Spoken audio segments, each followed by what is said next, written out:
know that wife of mine has some money hidden somewhere in the house, and I'll find it. It'll be mine soon. Man, the shortcut was stupid. It's even longer than the long way around. I should have just gone that way. Curse you, dense foliage! Figures. And then I wouldn't have... Ow! What the... Oh, that's rather unfortunate. What is the... Oh, it's a skull. That's disturbing. Oh, well. Leave that skull alone! What are you doing on my ground? Your grounds? If I were you, I'd be disgusted to call these my grounds. And they're not even yours in the first place. They belong to Deacon Peabody. Deacon Peabody? You know how that hypocrite is faring? Look! Why, he's dead in the tree! That must be his skull I kicked. Yes, he's just about ready for burning. He'll make fine timber. Why, that's disturbing. Who are you? Many are my names in many countries, but you can call me the Black Woodsman. The red men have consecrated this spot for me until they were exterminated like unwelcomed ants by you white people. And now I take joy in exterminating you, Quakers and Anabaptists. I am the patron of slave dealers and the master of the Salem witches. I know who you are. You're Old Scratch. Admit it. With pride. Have you ever heard about the legend of Kid the Pirate? No, I haven't. Do tell. Well, there was this pirate named Kid, and he was very good at pirating. And he collected so much money that he didn't know what to do with it. And he buried it somewhere near here, under an oak tree, in the North Ridge, in fact. And it's under my land, under my protection. I don't know what to say. I'd be willing to, and since you've been so kind to me, I'd be willing to help you get some of this treasure under some few conditions.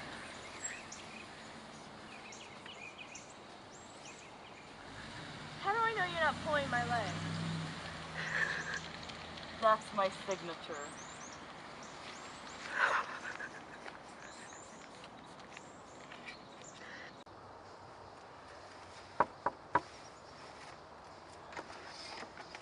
Tom, did you hear? Absalom Shield is dead. Oh, let that freebooter roast. Who cares? I have more important news for you. The devil offered me some hidden gold today. Hidden gold? That's incredible. We'll be rich. You should have to comply with his demands at once. Absolutely not. But why?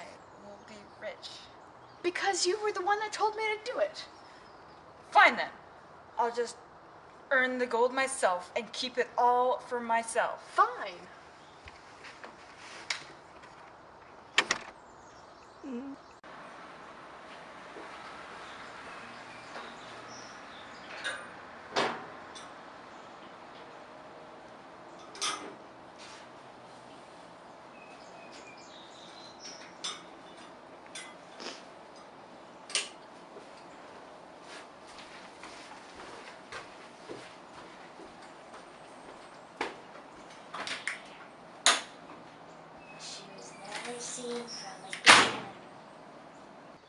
I must go find my wife. Wife! Wife! Where are you, wife? Perhaps she's over by this tree. I will go see.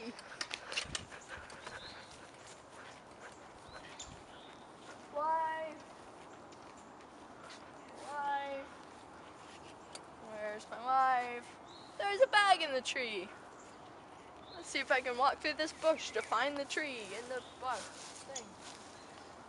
Let's see what's in here. Well, if I have the valuables, I guess I don't need the woman. Let's see. Egad! What is that? Oh, 'tis only my wife. I suppose that's all right. At least now I know she's dead. Thank you, devil!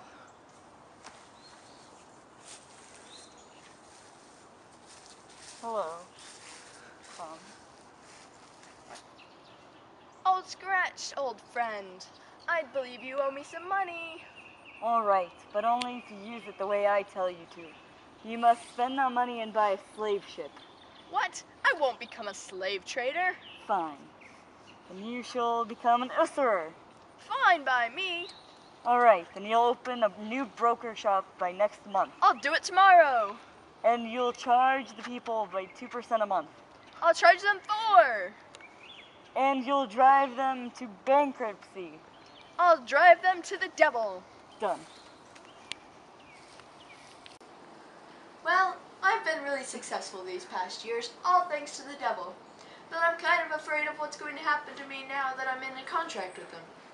I need to break this contract. Maybe this will help me. It is my Bible, after all.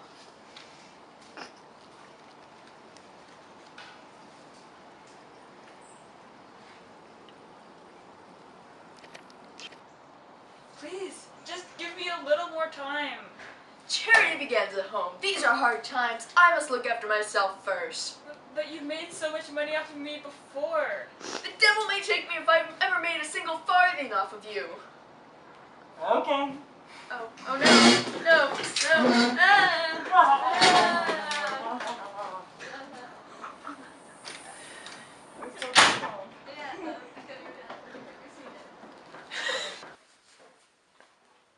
You there! Are you reading Harry Potter? I am. In fact, I pride myself on being very well read. As a matter of fact, I'm already familiar with most of the books in this library. Wow, that is so cool! Hey, would you like to live with me? We don't know each other? Well, I'm the narrator. Oh, and I'm Monsieur C. August Dupin. Nice to meet you. Well, I have this creepy old mansion we can live in. It'll be great.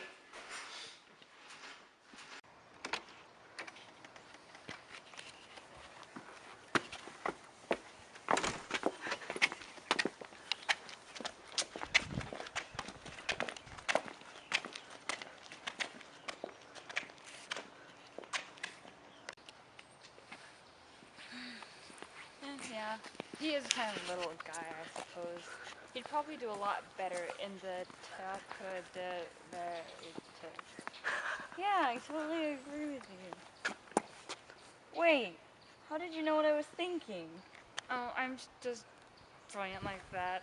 I mean, it was kind of obvious what you were thinking.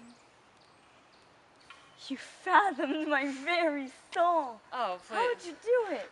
Please, let me just explain to you what your thoughts were in reverse order since that guy with the fruit basket ran into you 15 minutes ago.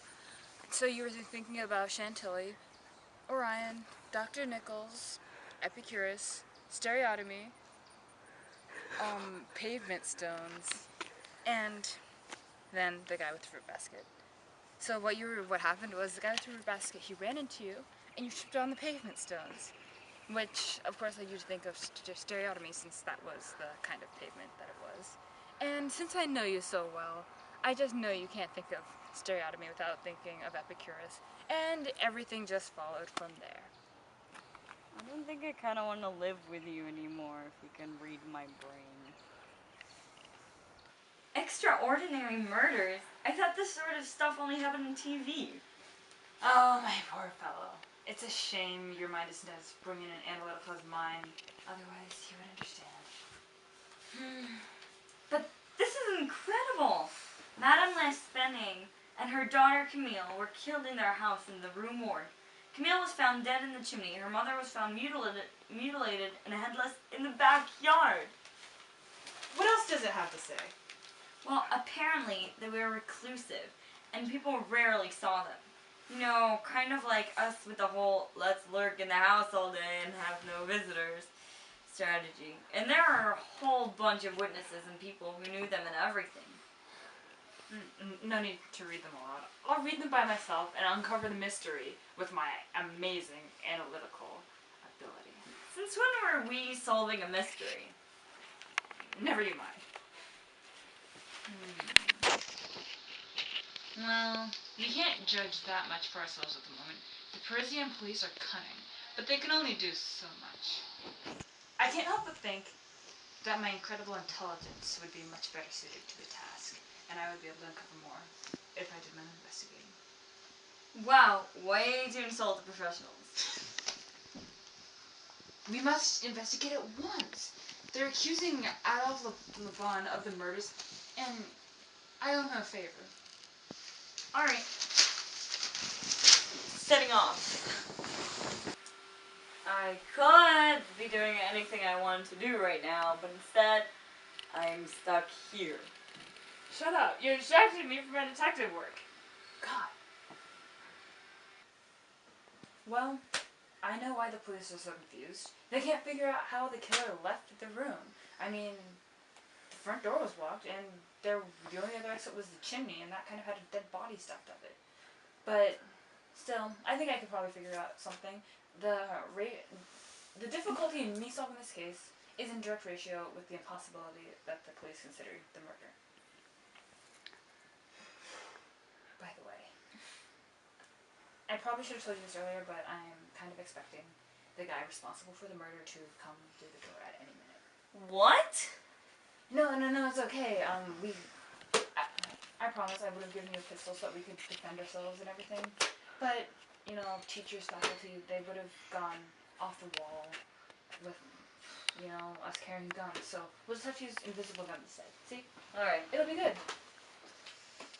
But back to the murder. I want to talk about how the killer left the room.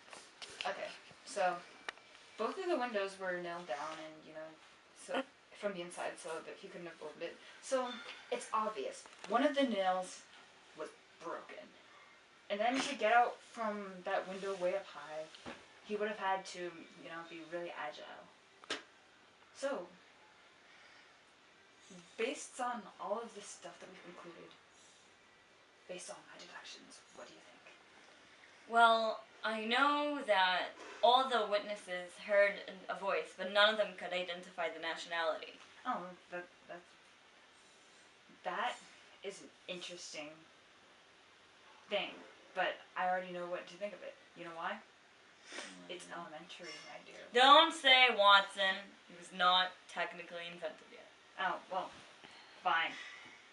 But, okay, so we have the voice that nobody could identify as any language, and we have a really agile person who could climb through windows and get to the ground safely. What do you deduct from all this? That the guy is a crazy man? No! He's an orangutan.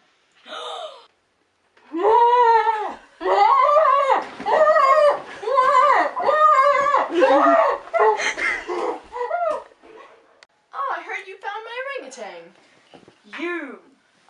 Yeah, I did, as a matter of fact. I detained him elsewhere. I expect after you have him, you'll be giving me reward money for his capture. I have nothing to give you. I have no money at all. In that case, you will tell me everything you know about the murders in Morgue. I know nothing. Oh no, don't worry. I mean you no harm. I mean, I'm only pointing an invisible gun at you.